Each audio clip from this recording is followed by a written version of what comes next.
Okay, we're up to dealing with disruption. Disruption can seem challenging at the time, but sometimes it cracks open the most wonderful opportunities.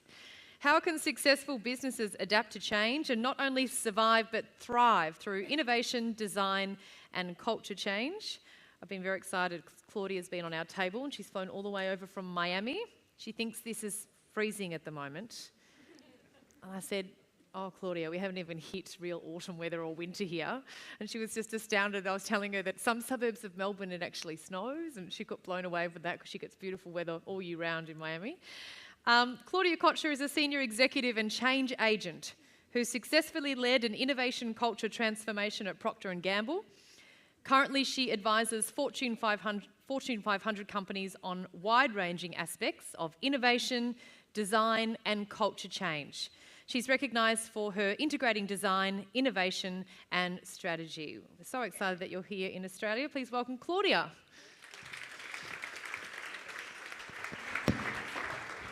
Thank you so much. Woo, okay, it's working. All right, dealing with disruption. So one of the things I hear from companies that I work with is, oh my God, am I next, right? I mean, industries have been totally upended. And everyone's going, am I next? How do I know? I don't want to be surprised. You know, what can I do? And so the really good news is disruption is not a surprise, all right? It's virtually predictable, all right? And the other thing that's good news is all of these companies have one really important thing in common, and it's not technology. It's that they really, really understand their customer and figured out what their customer wants and how to give it to them. So I'm going to take you through P&G's journey of learning this the hard way, okay? And then give you some tips of what you can do, how to do it. It's not rocket science, so be calm. All right. So here's the journey at Procter & Gamble. So first of all, P&G is home of consumer products. Australia is one of its very small markets, unfortunately, but it's consumer products, billion-dollar brands. Okay, when I was with the company, it was an $85 billion company, all big brands, scale, scale, scale. So P&G thinks of itself, this is kind of surprising, as a technology company, all right? And the technology is chemistry, science, all right? All the brands are built on science. The biggest brand, one of the biggest brands that P&G has is called Tide laundry detergent. It was in 1945. It was the very first synthetic detergent. Again, all about technology. They were always inventing new ways to meet consumer needs through technology. The other key thing for P&G is scale. It's all about scale. These are Tide bottles going down the line, and the manufacturing people would say, if you can read anything on that bottle, there's something seriously wrong with the line, all right? It is scale. Run that stuff fast. Next, mass market. Okay, P&G was the originator of mass marketing. They were the first to do print, first to do radio, and first to do mass TV. And back in my day, way back in the day, it used to be really easy to catch your consumer on television, because in the United States, we only had 3 channels. Right now, you can get the Super Bowl, which is what you guys did, all right, and boom, catch a lot of people fast. And so this was the entire recipe for success. This was our DNA, and this worked for hundreds of years. Technology plus scale plus TV. Then, in 2000, we tanked. All right, this was a disaster. All right, the CEO resigned. The stock cut in half. We lost $50 billion in market cap in weeks. All right, full-on disaster. So what happened? What went wrong? We couldn't figure it out. Our CEO, new CEO, came in, did a big study, and concluded one thing: we lost touch with our consumer. So the godfather of all management, anyone who went to business school would know that it's Peter Drucker, and he said to satisfy the customer is the mission and purpose of every business. It's really easy to lose track of that. You know, you start worrying about your stock price, you start worrying about your earnings, you start worrying about lots of stuff, and you forget that the reason you're there is to satisfy a customer, all right? Now, when our CEO said we lost touch, this was a big surprise to P&G. We were the largest market research company in the world, all right? We knew everything about our customer. We had more data. We could dice and slice data, you know, in 100 ways. We really knew the customer. So we had lots of quantitative data, and we did lots of focus groups, all right? Turns out this really led us astray, all right? And I'm going to give you one example of how that happened. So Folgers is a coffee. It's a ground coffee, and it was sold in supermarkets, grocery stores. It was the #1 brand in the United States.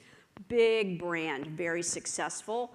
And I sat in one of the strategy reviews where the general manager was coming in to explain why the business was declining, all right? Not a pretty thing to have to come in and explain. So here were his answers, and these were real, okay? The category is declining. Okay, this whole category of ground coffee that you make at home, you know, you put in a coffee pot, the whole category has been declining for 20 years. So even though I'm #1, if the category is going down, I'm going down. All our users are dying off, okay? This was real data, okay? The old people were drinking coffee, okay? They were drinking this, and they were dying off, all right? Next, you can't make money in this category, all right? It was all about commodities. Price of beans. We had an entire commodity group buying coffee beans, and that was really the only way to make money. And most importantly, young people will never drink coffee, okay? This was a quote straight from that strategy review. So how do we know young people wouldn't drink coffee? We asked them, all right? We went and said, hey, will you drink coffee? They said no. All right, so we slept through this, okay? Totally slept through this, all right? Complete surprise. It's like, what happened? Starbucks. Okay, do young people drink coffee today? Oh yeah, all right. Transformation. So this was our mistake. We defined ourselves in terms of what we made, not what the customer wants. This is a classic mistake. This is the great way to get disrupted, all right? You think only about what you make, what you are, what you do, not what the customer really wants. Another example, all right? In the United States, we had retail stores called Blockbuster Video. People used to go in there and rent videos. Their main way of making money was through late fees, all right? Netflix comes in. They saw Netflix. They saw them coming, all right? Netflix says people don't want to go to the store. They don't want to pay late fees. We've got a new model. This is what it looked like. It really didn't take that long for Blockbuster to tank. The market cap went from Netflix from, I think it was like $300 million in 2002 to $9 billion in 2010 to $140 billion today, all right? Meanwhile, Blockbuster's out of business. But they saw it. They saw the whole thing. And they were paralyzed because their business model was we make money because we are a retailer and we make money with late fees, all right? So they were not giving the customer what they wanted. So back to P&G. Our CEO comes in, he goes, all right, we are not gonna win on technology alone. It's not enough. We need something new. What do we want? We want to add to our DNA something called customer-centered innovation. So sometimes it's called human-centered innovation, sometimes it's called design thinking, it's called all kinds of stuff. But the bottom line is it's really a methodology and it's a mindset for putting the customer in the middle, figuring out what they really want, and then figuring out how to give it to them, okay? So, why?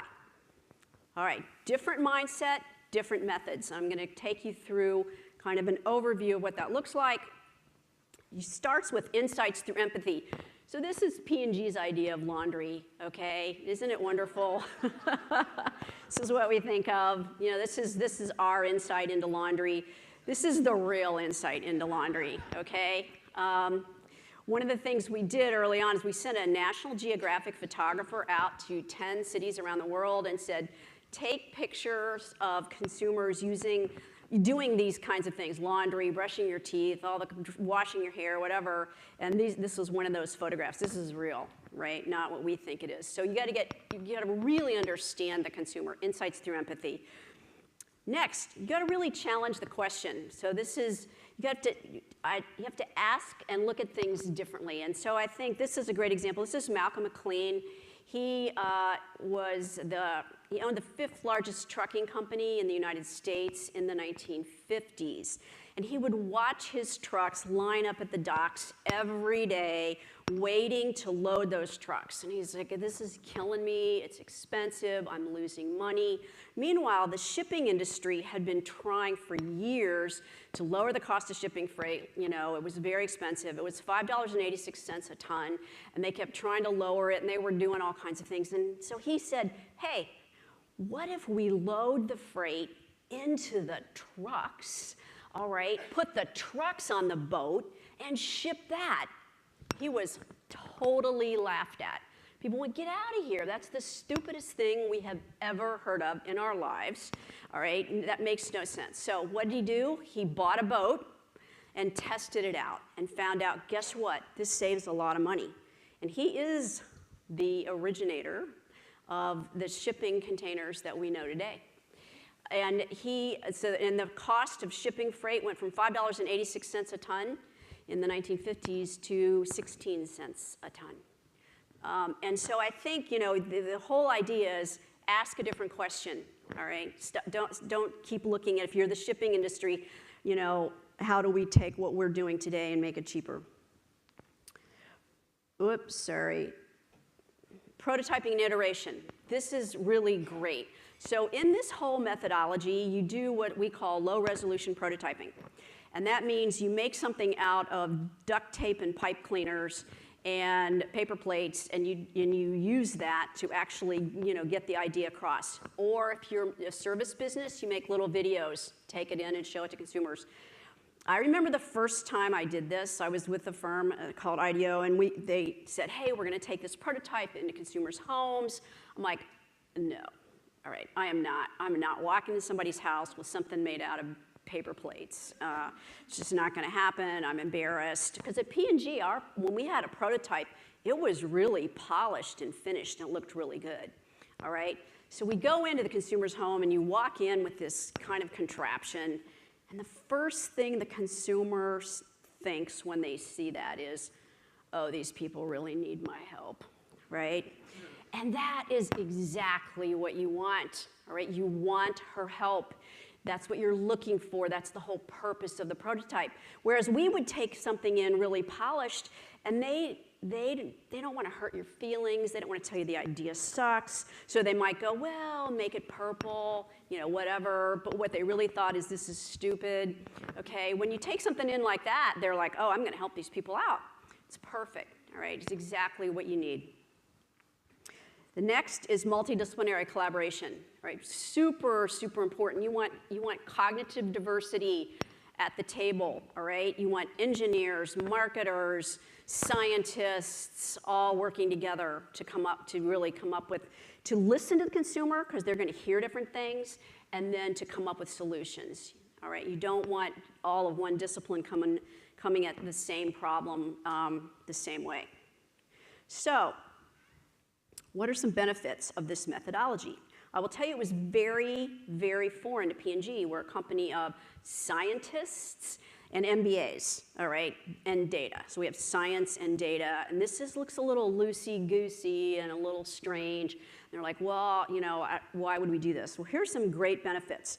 The biggest benefit by far is it generally leads to breakthrough solutions. You don't get the incremental stuff, you get the really, really big ideas. And this is a great example. So this is in 2005, Bank of America went to one of the design firms and said, hey, Americans aren't saving money. All right, we make money when Americans save money, we need money, all right? And they're not saving, they're just spending like crazy. What do we do? So Americans, when you would ask them, they'd go, yeah, we know we're supposed to be saving money, but, you know, it's just too hard. So they went out and they watched consumers' entire financial process, the whole journey of how they managed money. And what they saw was when someone writes a check to the utility company, they would round up. Why? Why do you round up? Instead of $27.40, they'd write a check for $30. Couple reasons. Number one, way easier to balance your checkbook. Okay, even numbers, so that was easy.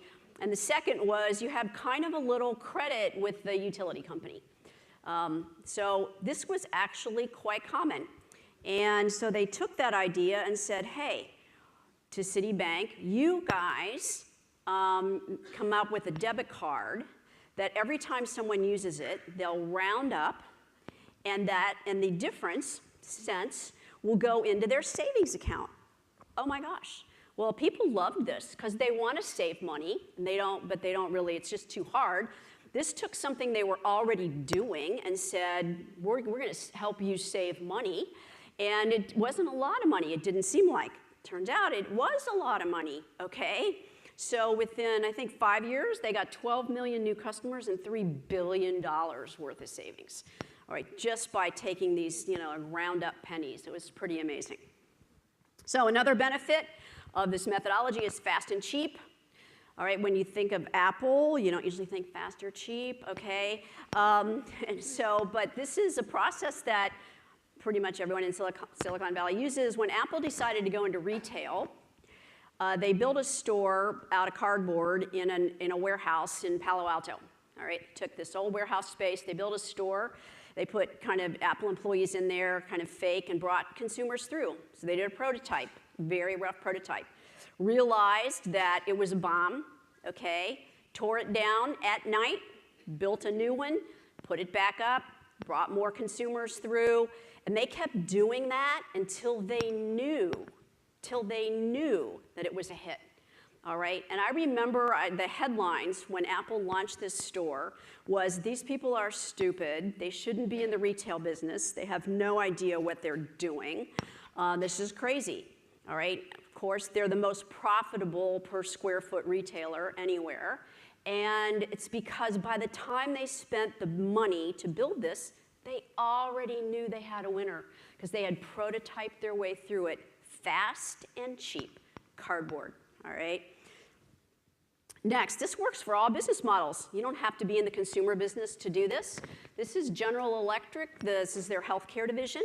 They make giant equipment, all right? So the designer, this is an MRI machine. So the designer who did this was so excited. He had finished this, it got installed. He went to a hospital, it's a children's hospital, to see his machine in action. He was just so proud and so excited.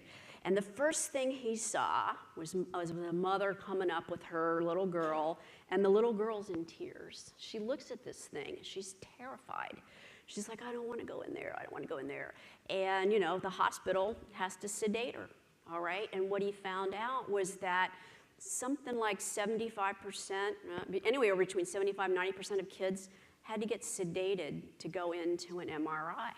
All right, he felt terrible. Of course, hospitals don't want to sedate little children. It's not necessarily the safest of procedures. They don't want to do it, but they don't have any choice. They can't get the kids to sit still.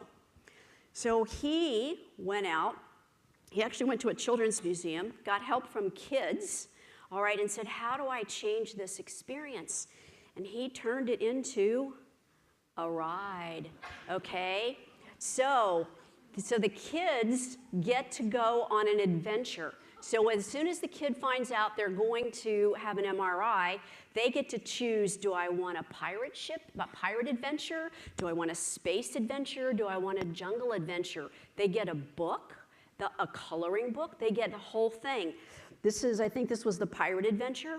And so they go in, and so the kids come. They're actually excited to be there. This is my pirate adventure. This is dirt cheap. This guy put stickers on this hugely expensive MRI machine, right? And this kid gets in there, he's like, my pirate adventure, and they're told, now you're gonna hear these loud noises, and when the loud noises go off, you hold perfectly still, and that's how you defeat the pirates. Oh my gosh, this was great. So he watched the kid go through this at the first time of the prototype. The little kid gets out and goes, Mom, can I go again?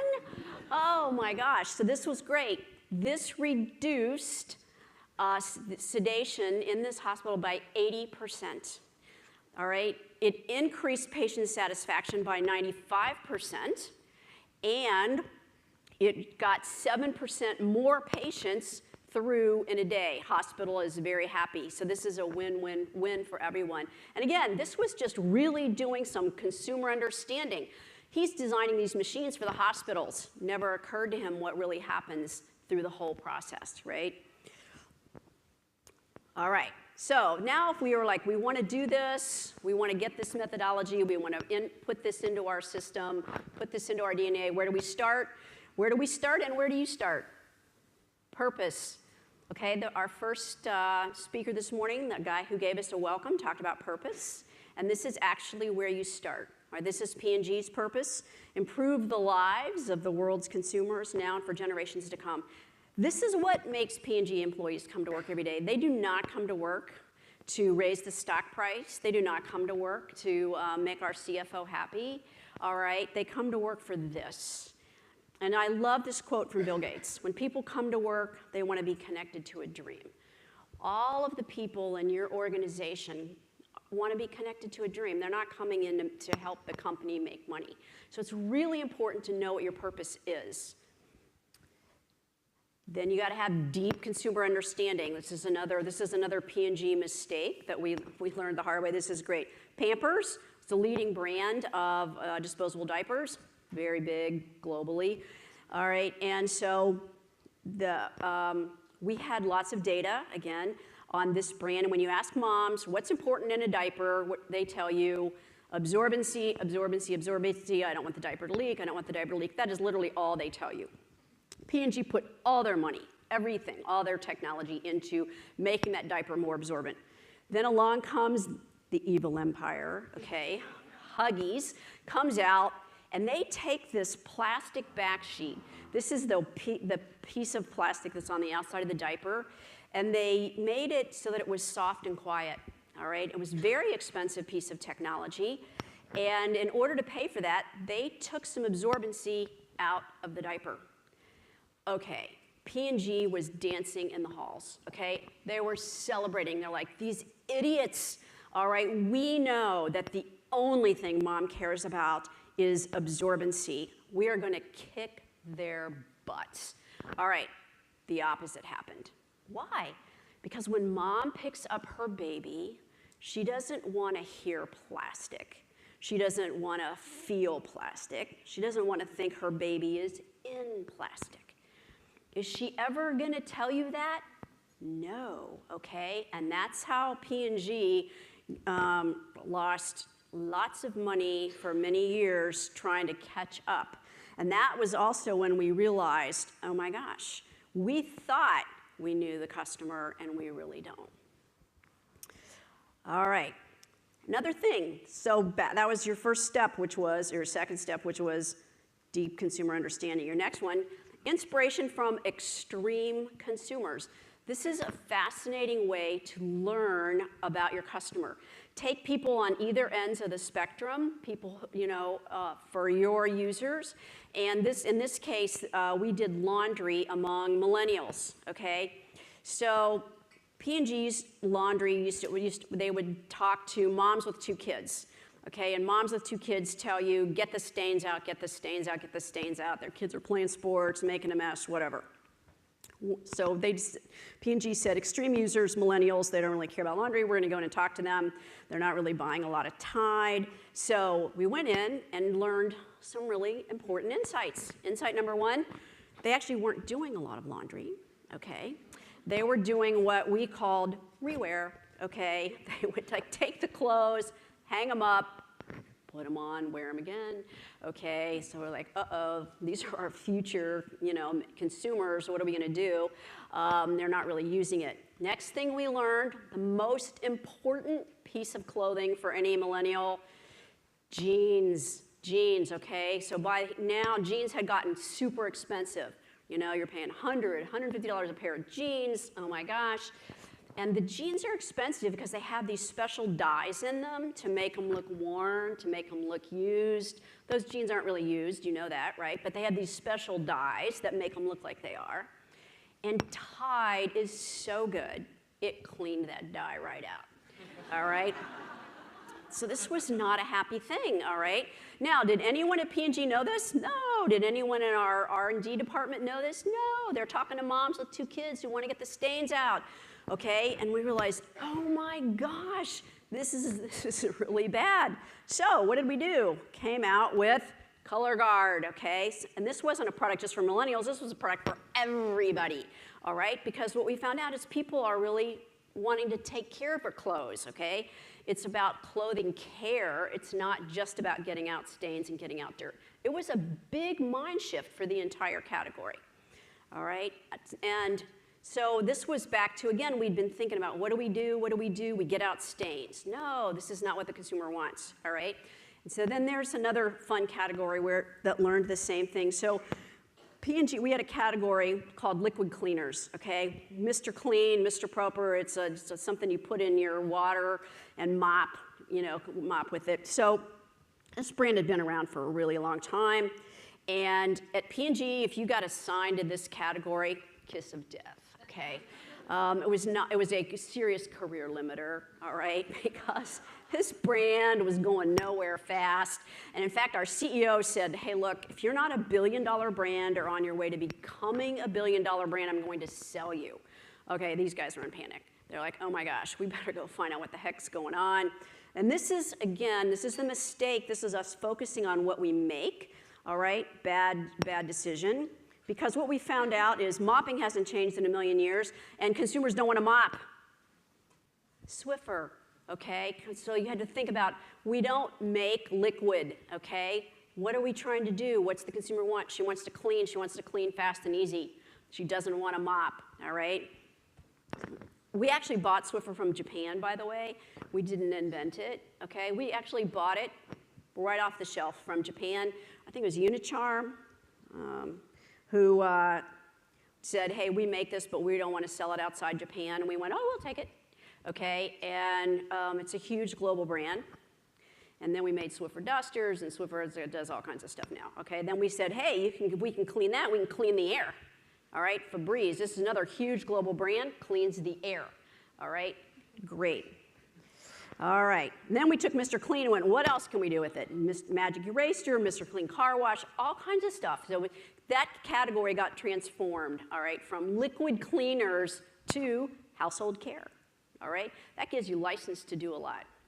Okay, then help from the outside, all right? So when I first got this assignment to like bring this in, I had no idea what I was doing. I brought together my own advisory board. Go get one. Okay, you don't have to do it all yourself.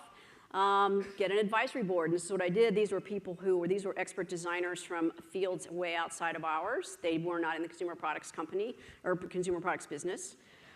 So here's another great place. So universities. I went to Stanford because they were actually teaching this at the time and got help from them. You guys actually have, this is the University of Melbourne, has a class called Design Thinking for Managers. It's an exec ed program.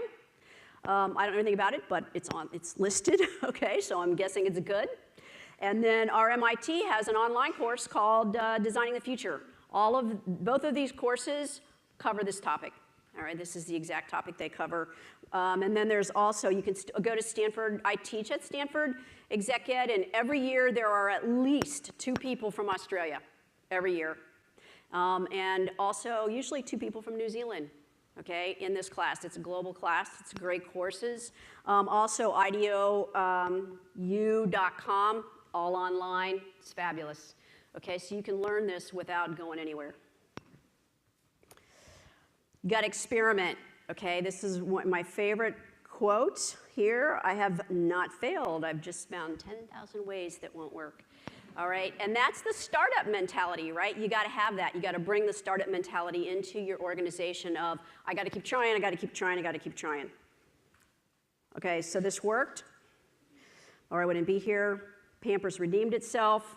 Look at that. Does this look like a brand that really understands its consumers? I think it's a $10 or $12 billion brand today. Huge. They will never make that mistake again. Believe me, they know how to really study their consumers. A couple key factors for success. This is back to relentless focus on the consumer. I love that the previous guy, Nicholas, talked about the journey.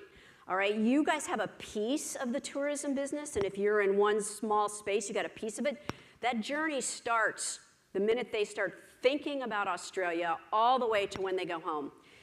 Every single piece of that journey counts. And if anyone is here from Qantas, I want to talk to you about my experience on my journey. Okay. Senior management champions. This is in your organization. All disciplines together. This is back to the multidisciplinary, but it's also about you guys. How many people in here could work together as partners and teams, okay? When someone comes to Australia, they don't just do one thing, all right? How can you work together to really make yourself stronger? You gotta have patience. You have to just take the leap and go for it. And I was told I'd get to meet Chris Hemsworth. Thank you. Thank you. Thank you, Claudia. Thank you, and I think I ran over. I see the little red dots. Sorry about that. That's okay. That's okay. We're going well. We've been on time for the rest of the day. Fantastic talk there. Thank so you. Many great examples. Wanted to just ask you before we move on. So there seems to be the thread there is that you need to listen to your customer. You need to exercise change and look at what they're saying to you. So in terms of like the tourism industry, I'm always astounded at the number of businesses or experiences that I will do that don't actively ask you at the end of it, how was everything for you? Or how was your experience? And my husband and I own hospitality, so we probably notice it the most, even in something as simple as a meal. Waiters don't ask you, now, was everything okay with your meal? And if you go to tell them, it's almost like they don't want to know the answer anyway. Yeah. So I always feel really awkward and say, well, are you open to feedback? And then they're sort of a bit like, sure. And so you feel like as the customer going, I can't win here because I didn't really feel like it was up to scratch. Yeah. But you don't want the feedback to know how to get better. So do you think that that's a big issue, is that some people just aren't prepared to get the feedback? They think that their product is just sort of pretty good the way they've got it? Yeah, well, it's interesting because I think what happens today is if you're, as a customer, you're not happy and you don't tell them, you're going to post it online. Okay, so they're going to get that feedback. It's going to show up. But I will tell you the number of companies that I have worked with who aren't reading their online stuff. I'm like, I went to one company, I'm like, do you know what Facebook is saying about your different locations? And they went, no. You mean we can find out? This is honest truth. I went, are you kidding me? So yeah, so I think that happens a lot. Yeah. So you don't have to necessarily engage with negative feedback, but you need to notice it. Yeah, absolutely. And negative feedback. Engage, I mean, you don't need to actively, publicly respond to someone that's been negative, but as an internal team, you should be saying, I think we're getting a bit of pattern here with our feedback. Absolutely. Actually, I would say you should respond, but that's a whole separate topic. Okay. Yeah. Now, did you get your bag back with Qantas? Eventually, yes, the bag did arrive. Yes. Okay. That'll filter up to Alan Joyce, don't worry. After spending 60 minutes on hold. Ooh. 6-0. Do you think that's going to get posted online? Oh, yeah. Because I think it's such a great topic because we can get so comfortable, can't we? Yeah. In what we're doing. I had the pleasure of meeting, get a name drop here, Kate Hudson a week and a half ago. She came out to Australia and I was hosting the lunch there, and she runs this massive Fabletics company, making something like 100 mil a year, absolutely killing it as a businesswoman. But what they do, one of the first companies that as you take the clothes into the change room, they, of course, normally they'd say 3 or 4 items. They scan what you have, then you go into the room and there's a little computer that sort of talks to you, tells you how is that fit, what do you think? And then that information and what you take and don't take, they scan, so they get this instant feedback system of what's not working. And she said as a team, they've been able to work out that in the last 4 or 5 weeks, those leggings, whoever has tried those leggings on, have never sold. Let's stop making those leggings and adjust it. So she's minimised the company's waste as well. Yeah, fantastic. But don't you think we need to be doing that Absolutely. more in the tourism industry? All the time, yes. I'm amazed. I would say the tourism industry, from what I can tell, and at least in Miami, okay, That's our only business is tourism, okay? The amount of people, they never ask. Like you can go to anything and they don't ask. You can go to the zoo, you can go to the botanic gardens, you can go to anything, they don't ask. They don't want to know, I guess, I don't know. They're going to hear about it online, but they're not asking. And I think the other important thing is back to the point of you can't always believe what they tell you if you ask. Like, what do you want? They're never going to tell you what they want. So you got to figure that out yourself. Yeah. And if anyone's had to adapt to change, it's you, Miami. You're, what did you tell me? 80% Democrats there. How are you coping with Trump? Yeah, not well. Not well. We won't talk about that. Well, we're so glad to have you in Australia. Okay, We believe you're off to a very exciting bird watching few days. Please thank Claudia. Thank you. Thank you.